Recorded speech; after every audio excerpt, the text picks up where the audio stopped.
next speaker is Yanis Varoufakis, and I'm delighted that we have Yanis with us here today in Melbourne, where he's been talking about technofeudalism, the manipulation and control of our lives by tech giants that has spawned a new totalitarian type of capitalism.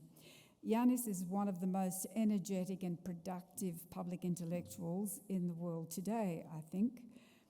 He's a Greek economist with strong ties to Australia, but in truth he's a citizen of the world with a global perspective on the problems facing humanity, focusing on solutions to problems in Europe, problems that are more tangled than a spider's web. He co-founded DM, the Democracy in Europe movement, and Progressive International, and is leader of the Greek political party Mera. Yanis has been a staunch supporter of Julian Assange, and I'm fascinated by the generosity of the title of Yanis's address and the revelations that it heralds. Lessons Julian Taught Me. Yanis Varoufakis.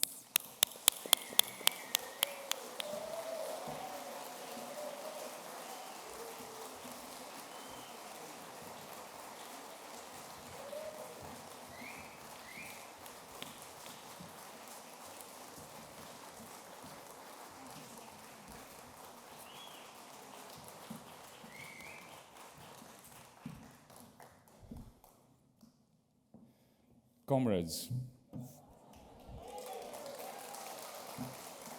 friends, Mary, I'm not going to bother, not for 1 second, arguing about the importance of freeing Julian. Been there, done that. This is no longer a case of arguing even more fiercely that this is a man that deserves to be freed. This is the time for all of us to turn our wrath to those who have committed crimes against humanity and are adding insult to injury by killing daily the body of Julian Assange, because his mind they have not even imprisoned yet. It is essential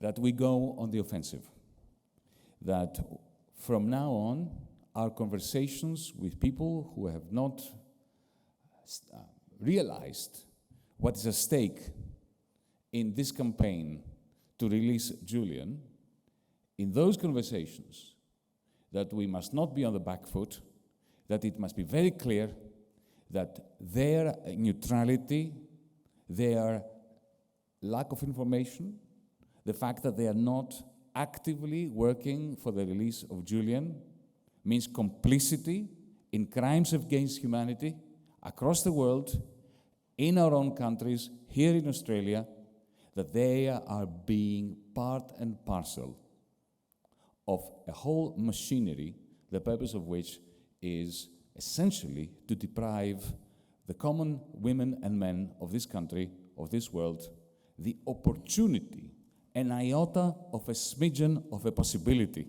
of being part of a democracy. That is what is at stake.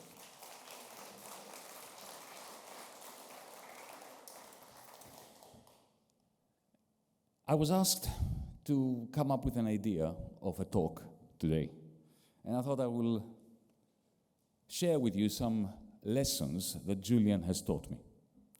Lessons that began before I knew him, and then they proliferated after I first met him in 2015 in that awful apartment which presents itself as the Ecuadorian embassy next to Harrods in London.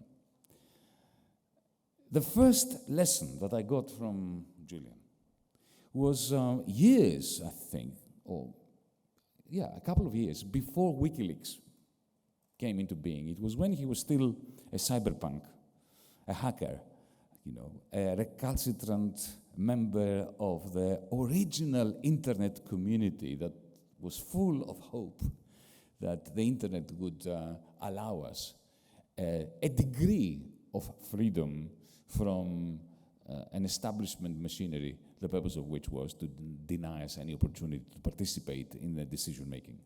And I remember I read an article that Julian had written, which was, by the way, provided through the good offices of our common friend, Philip Adams. It was an article, very brief article, in which he described the philosophy behind WikiLeaks, well before WikiLeaks was a thing. And between you and I, it was the first time when I read this article that I felt liberated from the fear that I had as a 12-year-old reading George Orwell's 1984. Because when I read George Orwell's 1984, and I read it back to back with Aldous Huxley's Brave New World, two terrifying books. Terrifying books. And you have to realize also that this was in the midst of a fascist dictatorship in Greece. So I was living in a dictatorship. I had Big Brother on the screen in the form, by the way, of a brilliant fascist propagandist who I later found out was together in the same cell of the Communist Party of Greece in the 1930s as my father. And he disappeared from that cell, reappeared in Washington, and then was re-entered into Greece as the chief propagandist of the fascist dictatorship we lived in. And there, in that context, I was reading 1984. So I'm just saying this to bring you into the kind of mood I was. And I remained in that mood until I read that article, that blog post by our very own Julian Assange. And to cut a long story short, why did I stop fearing Big Brother? Because here was a blueprint. This is what this article was all about. It was a blueprint of how to defeat Big Brother. And the idea was very, very, very simple. To create, using the digital technologies that were emerging, to create something like, imagine, a digital mirror, that's how Julian put it, a digital mirror that you turn towards the face of Big Brother. As Big Brother is watching you, you are watching him, watching us. And the idea was that that would defang Big Brother. Because if we can watch him watching us, it doesn't matter if he's watching us. We are watching him watching us. And I have to tell you that I felt a sigh of relief, leaving my being reading that. Of course, I had no idea that that man would then go on to create WikiLeaks. And I had no idea that today we would be here, a decade after his persecution. I'm not even talking about prosecution, I'm talking about his persecution, trying to argue the obvious. So that's lesson number one. I'll give you another 5.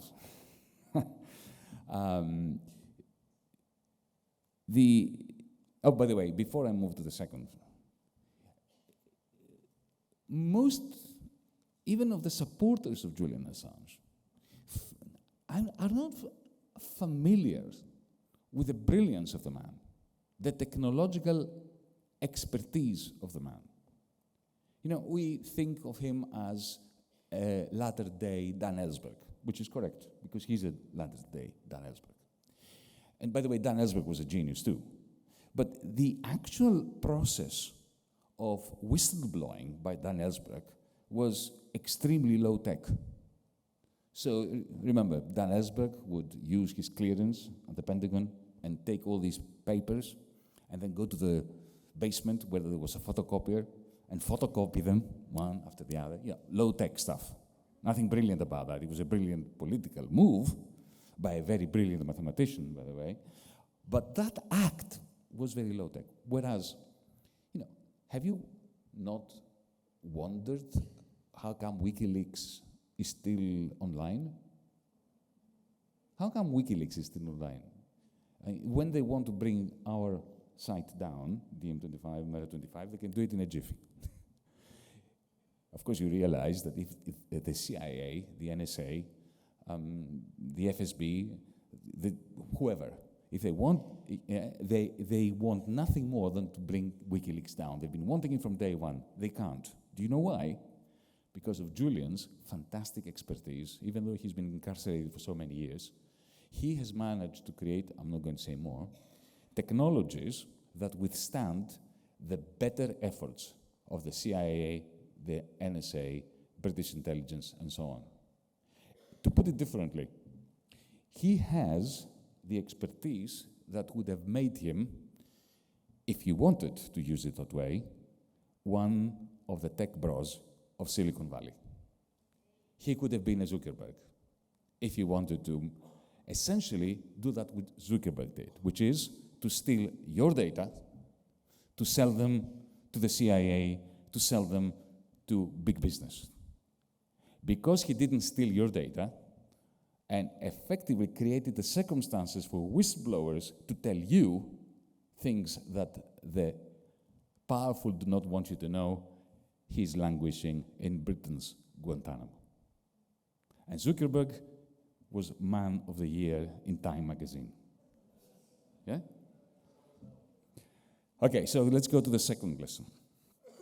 The second lesson concerns the impulsive servitude of the governments, of journalists, of whistleblowers, of activists. And which governments? The governments of the second-rate, second-tier imperialists.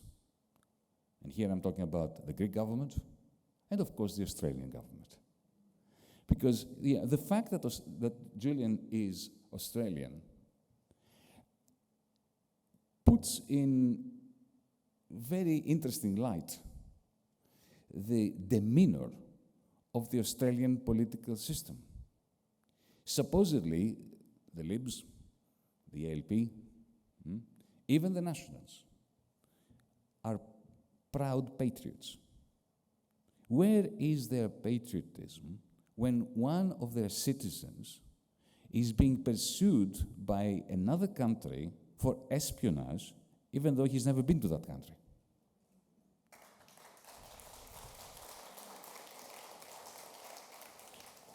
Dan Ellsberg survived without spending much time in prison because he was a US citizen. But Australia and Greece, and I know this from personal experience, throw their citizens to the wolves if the wolves come with exorbitant geostrategic power. We do not have governments, we have puppets, and that is one of the lessons that Julian Assange has taught us.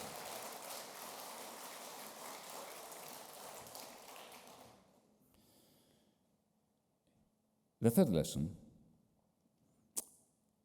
the importance of integrity. Now, I won't mince my words on this. Julian and I have had many arguments. But, that's what friends do. They argue about stuff. And we had disagreements.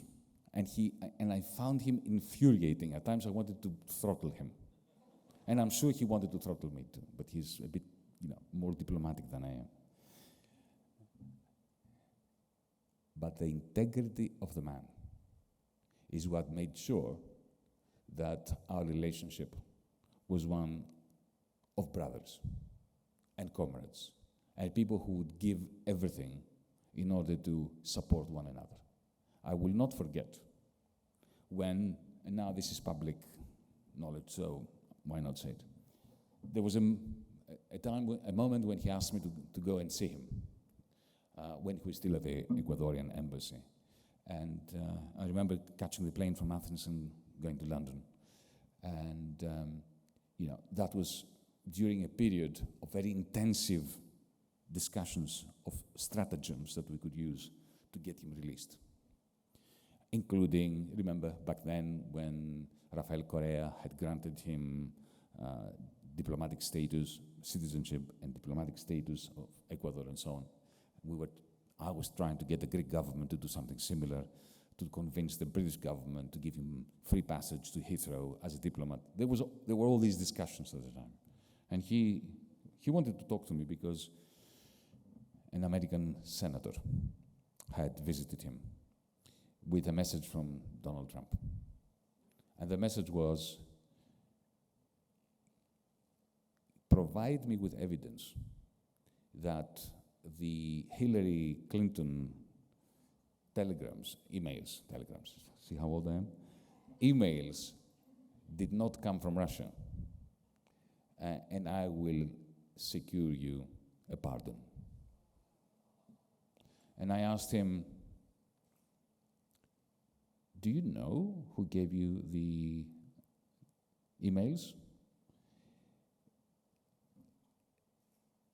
Julian never answers these questions. Never. Because he has this strict adherence to journalistic principles. I didn't ask him who it was that gave him those emails. I asked him whether he knew who gave. But he goes as far as to even refuse to talk about that. Because he's so, he's a zealot. I mean, in the nicest possible way, right? His principles are there to be defended with his life. Nevertheless, eventually I found out that even though the WikiLeaks software is brilliant and it works as a truly blind postbox, so if you send something to WikiLeaks, there is no way that even Julian can know who you are. And that is what safeguards you. And that's why that's why the NSA hates WikiLeaks so much. Because if Julian doesn't know, then the NSA cannot know, right? But nevertheless, it turns out that for some reason, he knew who this particular person that sent him the Hillary Clinton emails were, and he knew that this person was not Russian, was not working with the Russians. He had found out some other way. And I said, Julian, you've got to come clean on this. This is your way to a pardon. He said, no. I said, well, what? I was trying to find some way out of this. And I said, what if the person whom you know gave you the emails were to come out and say it himself or herself, that I've done it, so clearly, then, you would be on a very short path to a pardon. And he said, no, for two reasons. The first reason, if I contact this person, it will be very easy, it is possible that this person will be exposed. So I'm not going to jeopardize this person by contacting this person. Principle number one. Principle number two, even if there was a way of contacting this person, I would never do it because of his principles, that his sources should never be known even to him. And then he was worried. So, look, this is a long story in order to come to a very simple conclusion. The man is supremely principled, and principles should matter, and they should be respected for the hell of it, not because of something we will gain, but because you can only be genuinely good and principled if you are good and principled for no reason.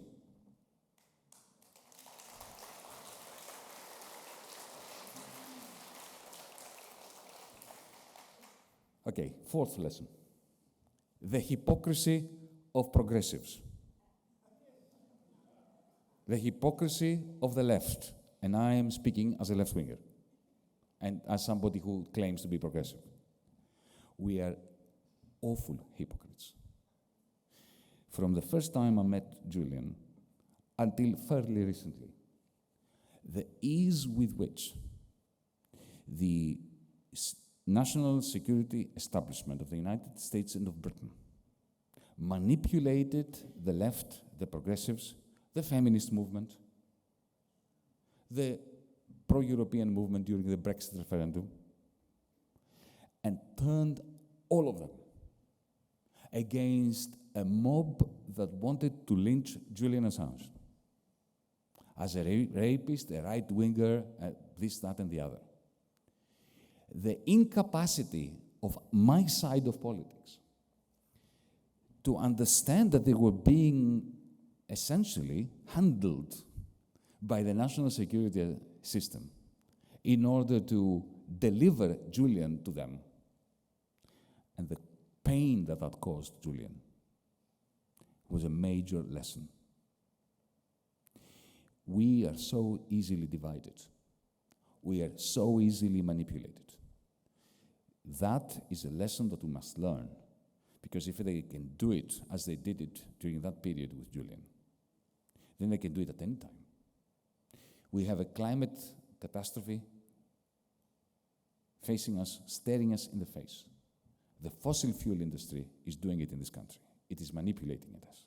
And you know, the manner in which they manipulated the progressive left in the case of Julian Assange is a textbook case of how to manipulate us regarding everything, from the climate emergency to the war in Ukraine to the massacre in Gaza. By the way, there is no war in Gaza. Let no one talk about a war in Gaza. It's a straightforward massacre.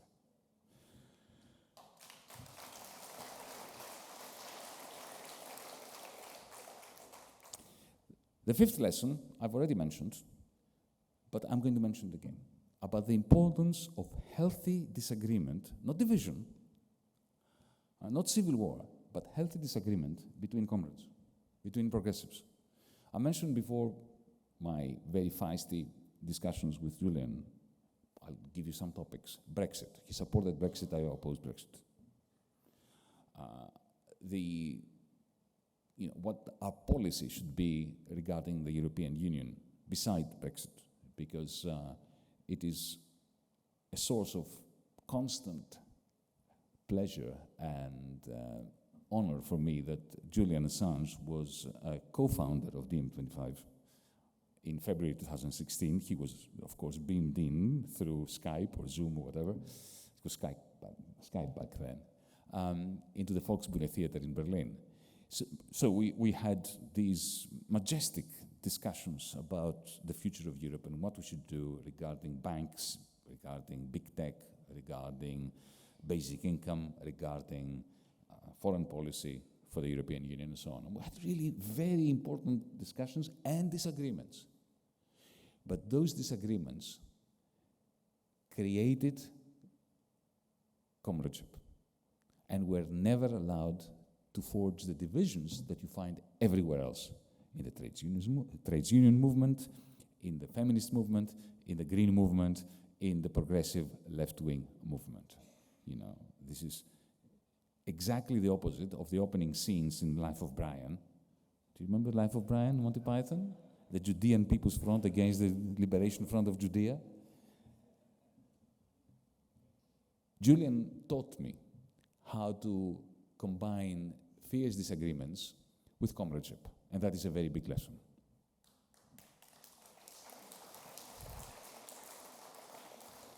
And the final lesson, that in the end, good people will rally around good people.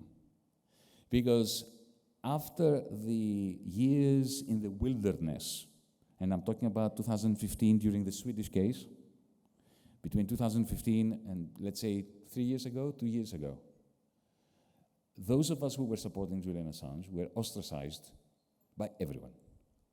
By the left, by the right, by the radical center, of course by the media. Let me convey to you my own experience. I was in Greece at the time, where I lived, and I even tried to get my former comrades who were still in government. I had disagreed with them and had resigned because they effectively, completely adopted all the neoliberal policies that the powers that be imposed upon them. So I left the government, but we still had some kind of human relationships due to many, many years of having been in the trenches together. And I contacted them back then, and I said, will you help Julian with particular requests that I had on behalf of Julian? And none of them picked up the phone. None of them returned the calls. So there was this period when even left-wing parties across Europe, even Die Linke in Germany, the Labour Party in Britain, even my good friend, and I have to say that, Jeremy Corbyn, when he was the leader of the Labour Party, were very reluctant to come on board. But if we persevere, they come on board. That's my sixth and final lesson. Good people, in the end, rally around good people who persevere. And there can be no better person, even though he infuriates me, than Julian Assange. We must free Julian so as to grant our children, as I said before, a modicum of an iota, of a smidgen, of a possibility of democracy. Thank you.